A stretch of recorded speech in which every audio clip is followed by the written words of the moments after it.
Where was your first kiss? In Coatzacoalcos, in my little town in Mexico. It was very memorable for a very stupid long story.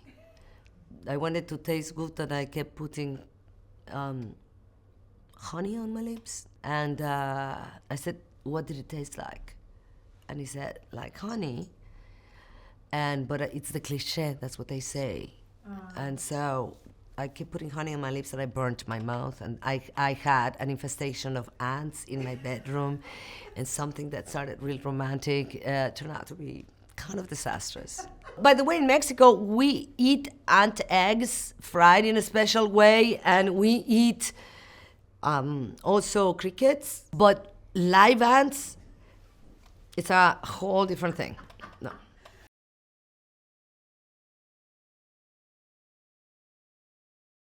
I remember that when I first did From Dusk Till Dawn, it was a very, very small part. I was kind of like an extra, and I had to be in a bikini for half of the small time that I'm on screen, and I had to dance with a snake, which I have a phobia for. So it seemed like a really bad job, but that I really needed at the time. And I was also so excited to just be a little part in a movie with the biggest, most popular actors, super talented actors at the time. Yeah.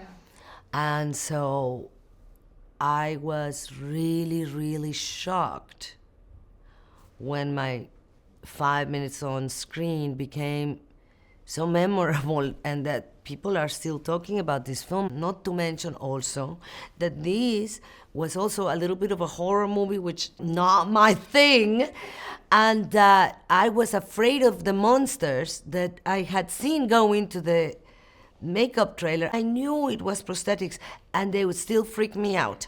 I was freaked out by my own mask when I turned into a monster and I saw it on the mirror. And now I'm on Black Mirror. I started my career in telenovelas a long time ago. I was very lucky because they were very successful. And the telenovela that, I don't want to sound conceited, but kind of made me a star. My character was the good girl and the bad girl, and it was not two different characters, and she was not bipolar, although now that I think about it, maybe she was. And it was just somebody who would do really good things and then some really questionable things, which was ahead of its time, because now it's like any good character is like that, but not for telenovelas in the 80s, late 80s. This was also one telenovela that didn't have that many didn't even have kisses, like maybe one or two. It did have a love story, but it was more a story of ambition. And then you would dream that you would get the attention of America, but America didn't care about the telenovelas. They didn't even really notice that they existed and had millions and millions of people watching them. So since they didn't come and knock on my door, I came here, knocked on their door, and they never opened. So then I had to come with an accent, just like kind of bring that door one, those doors one, those doors down one after another. September 2nd is my birthday. I'm a Virgo. Supposedly, if you're a Virgo, you are the ultimate perfectionist. Yes. Perfectionist, and also you're super organized and neat. Uh-huh. I am the ultimate perfectionist. I am not very organized or neat in real life, but I'm super organized in my head. Mm-hmm. And maybe this doesn't make sense to most people, but I'm sure there's some people that will know what I'm talking about. And I'm really frustrated when I see my mess. So I make the mess because I'm such a perfectionist that I'm perfectioning my things, that my ideas or what I'm creative, so I don't notice the mess I'm leaving behind me. And then when I realize it, I get super frustrated with myself. When we did our wedding, everything was perfect because I'm a Virgo, like I said.